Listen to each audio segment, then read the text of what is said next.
Assalamualaikum warahmatullahi wabarakatuh. Perkenalkan, nama saya Rizka Asmaul Hidayah dari Prodi S1 tingkat 3B. Pada kesempatan kali ini saya akan memenuhi tugas dari Bu Wiwit, yaitu yang mana untuk menjelaskan tentang penilaian kualitas pelayanan keperawatan dengan pendekatan penilaian kerja.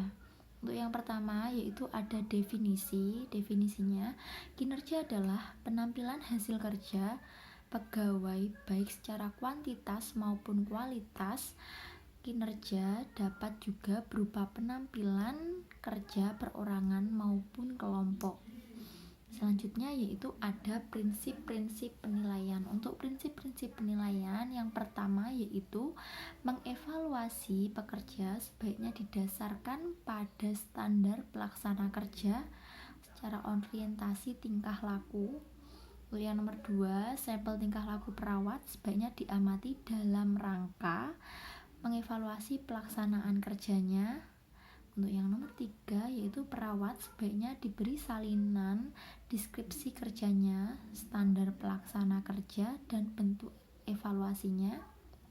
Untuk yang nomor 4 yaitu penilaian kinerja perawat sebaiknya menunjukkan segi-segi di mana pelaksana sudah memuaskan dan hal yang perlu diperbaiki.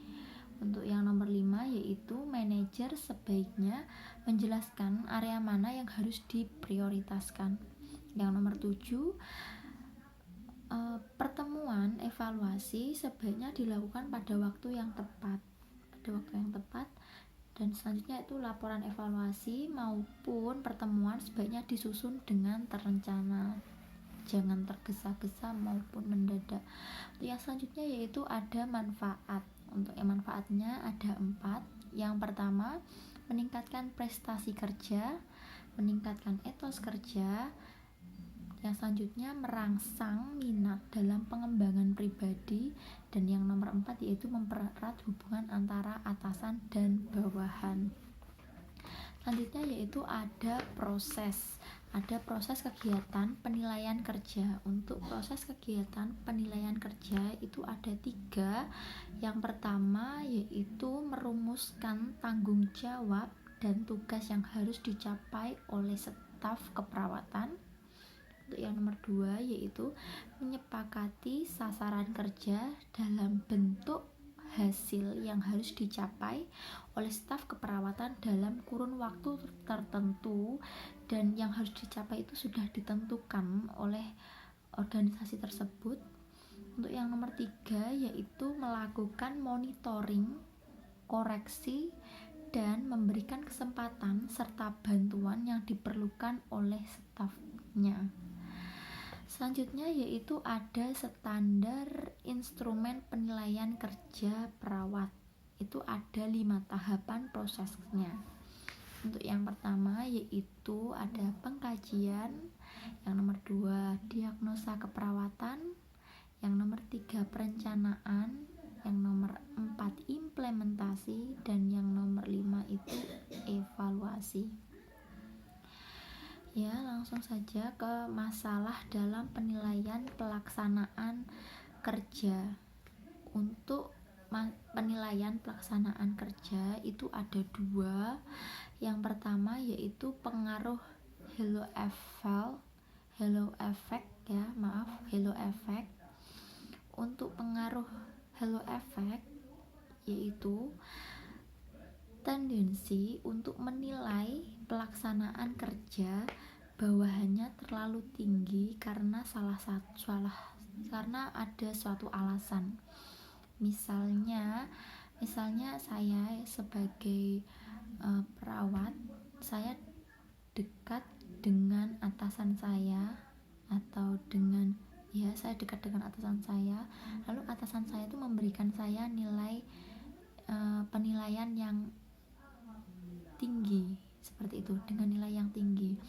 Sedangkan teman saya yang sekiranya tidak terlalu akrab dengan atasannya itu mendapatkan penilaian yang rendah. Contohnya seperti itu untuk yang pengaruh halo effect. Untuk yang selanjutnya yaitu pengaruh Horn.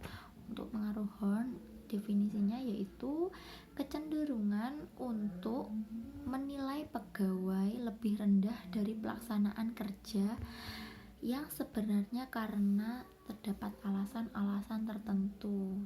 Contohnya, semisalnya saya tahun-tahun lalu mendapatkan penilaian yang tinggi karena pencapaian yang bisa dikatakan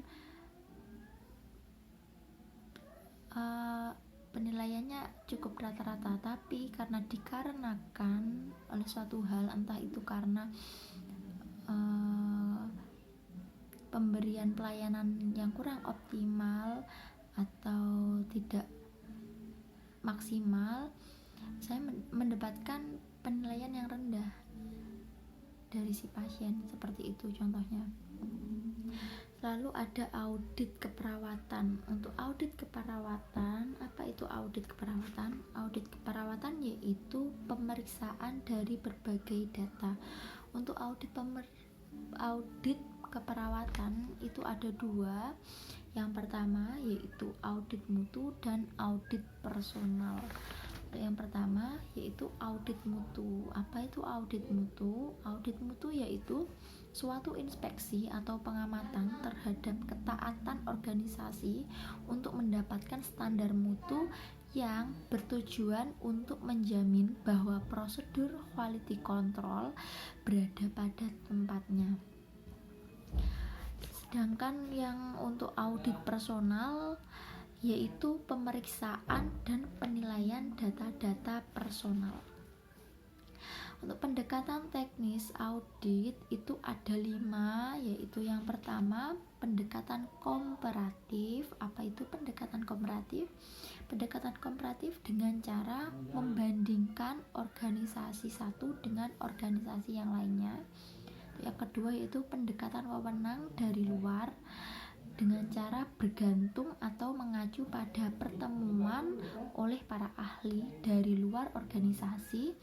Untuk yang ketiga yaitu pendekatan statistik. Untuk yang pendekatan statistik itu menggunakan data yang ada, disusun standar secara statistik dengan berbagai program dan kegiatan yang dievaluasi. Terus selanjutnya yaitu ada pendekatan kepatuhan, itu dengan cara mengambil sampel elemen-elemen dari organisasi tersebut. Untuk yang terakhir yaitu pendekatan MBO. Apa itu pendekatan MBO? Yaitu dengan membandingkan hasil kegiatan personal dengan tujuan yang telah ditetapkan. Ya, itu tadi